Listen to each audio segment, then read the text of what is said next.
let's get started. So I'm going to share what it is that we're talking about here. And I saw these new icons come out the other day, Yeah. and I gotta say, at first, like my first reaction was I saw it in my Gmail, like, huh, I kind of like this M. And then they all just kind of started looking the same. And then there's nothing but raw hate in the world for these things right now. And I was curious for you. I mentioned them to you, and you kind of seemed like you had an opinion already too. So I'm Yeah. curious to you, like, so from a UX point of view, UI point of view, what's good or bad or great or awful about these things? Well, I mean, as designers, we always have an opinion. We have to have an opinion, whether Yeah. it's, we're making one up on the spot. I mean, for me, I see the Google Suite as a business suite. And so it is really around efficiency and clarity in design. Yeah. And so I think what Google's done wrong here is that they've muddied the waters. They've muddled their designs. They've introduced a lot of additional unrequired cognitive load on their users, because as you mentioned, you saw one and you're like, okay, that looks interesting. Compare it to the calendar icon, the Yeah. old calendar icon. Okay, I can see that. I see how it's drawn off of the drive icon. And then they started folding them in, and all of a sudden your tab icon and your tab changes, and you got a Yeah. Gmail and you got a calendar, and you're looking at them and you're glancing at them, and you can't actually tell the difference. That's a great point. What they've done is they've removed all the glanceability around them. If one of those icons wants to have the full set of colors, and maybe it's drive as it's not really the parent, Right. And then you actually want to take one of those colors and drive out the other applications. Like the layered concept that they have, is nice. It looks modern, Yeah. but the fact that they've reused all of their what are there 4 or 5 primary colors in every time. single icon. It's impossible to distinguish at a glance what you're looking at. So if you zoom out to the actual size that these will be, the difference between the calendar and Google a Google Doc is going to be really hard to distinguish, and same with Meet Me or whatever Google's calling it. So Right. just really hard it's really hard to scan. And in fact, I mean, and it's ignominious when you end up on, I think the first time I saw this was on the crappy design subreddit. Yeah. And one of the jokes that I now see, now I can't unsee, is that they're basically all the same icon, you know? And, I just, from your point of view, I'm looking at the old ones, I have them up here. One of the things that's good about it, and I learned a new phrase today, it was glanceability. But they make sense when you've got a lot of things up and you're looking to find something. I guess that made more sense. The one innovation I did really like that I think they took from Apple is that the calendar icon now shows today's number in it, which I always thought was really helpful, what Apple did that Google didn't. So like today it'll say 28, for example, I thought was great, but you're right, blown up. I dare you to tell, I guess, now that we're digging really into them, I guess this is flipped from that one somehow, but that's not enough, right? No, and especially this is zoomed in, right? So we get the ability to look at these at, I don't know, 100 times the size that they're going to be within the tool. There's that app's drop down within, if you're in Gmail, to switch between the apps. There's just a information clarity. Right. I haven't evaluated these for accessibility, but I think it'd be really interesting to look at somebody who has a vision deficiency. Google's really good about that stuff, so I don't want to insinuate, because I haven't done my homework, that they're not paying attention to it. But if you look at some of the icons and the shape is too similar and the colors are really muddled, it's going to be pretty hard to tell the difference if you have a vision deficiency. So it's something we take into account as designers, but also that helps legibility and scannability, glanceability for every user across the board. So get in the time machine. So we've been complaining. So get in the time machine and go back to whenever they decided, hey, guys, let's change everything up. What should they have done that they didn't perhaps do? Well, I think this nice overlay of the colors is, it's a nice twist. And I think what they should have done, and I don't always credit Microsoft for anything from a visual perspective or design perspective, but they kind of have their core colors, and each tool has a primary color.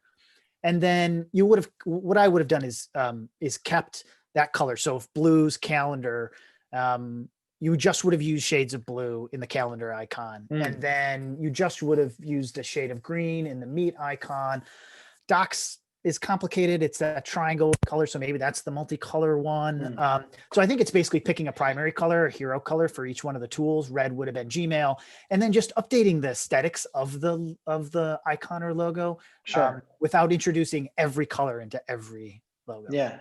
So let me just kind of maybe a related off-top question. You mentioned you brought up Microsoft. There was a time, and as a non-designer who I think can just barely appreciate design, I remember there was a time when Google's logo was, I looked at it and like, I could have done that. I could load up Times New Roman and pick some, like it really looked like grade school level. Yeah, and at some point in the last, and you tell me whatever time frame, Google decided, hey, you know what, actually, we're going to be a design company, and like the whole material design thing and the new logo and everything else. And generally speaking, they've done a really great job. And I'm curious for you if you've picked up on any sort of like, what their overall, trend or momentum about this design stuff is. Well, they've definitely taken it more seriously, and they've approached it from much more of like a platform perspective of trying to drive alignment between their products. But I'd argue that the initial version of material design was pretty bad. Okay. What I felt was that introduction, what we call affordances, things that are clickable versus things that are read only. The first version of material design did not draw a heavy distinction. So you still run into apps where I'm looking at it and I'm like, all right, there's an underline, there's a line underneath those words. Does that mean that's a icon? That's a field I can click in? Or is that just something that's underlined? Now they've clarified that over time. And I don't know. I mean, I know some of these companies run large scale tests on like Mechanical Turk. They have thousands of people work through their interface and identify bugs. And I don't know the inside take on that, but I imagine they learned over time that they need to do a better job of clean is one thing, but that material design, you still had to worry about sort of quote unquote affordances, but they're taking it more seriously. But what's interesting, if you go into Gmail, if you go into Gmail now, they changed the icons down the left rail as well.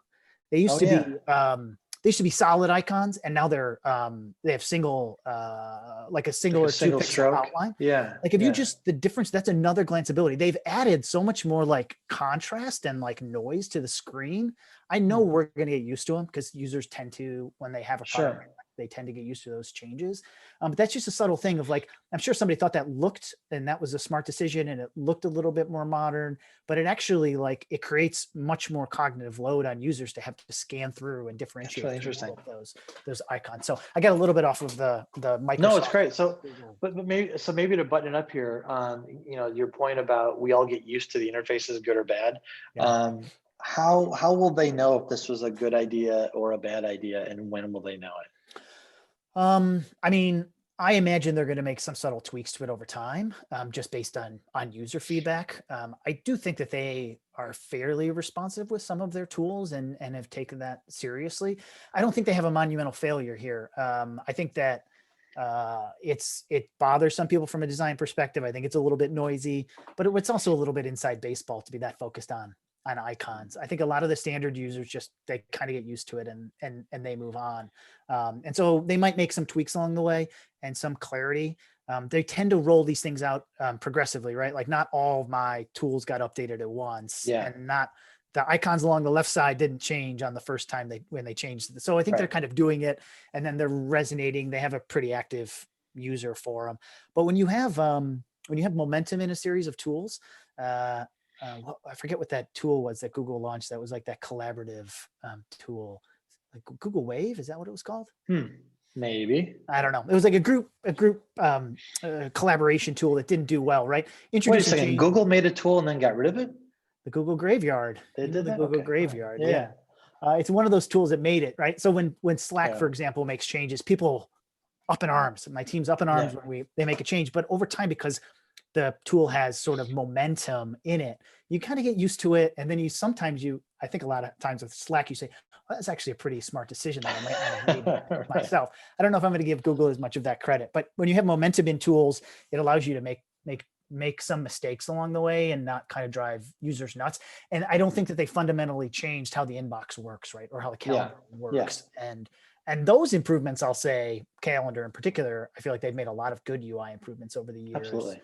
That make it a much more functional and efficient tool to use. So cool. Well, thanks for bitching about the new icons with me. Yeah, I can complain all day long, Mike.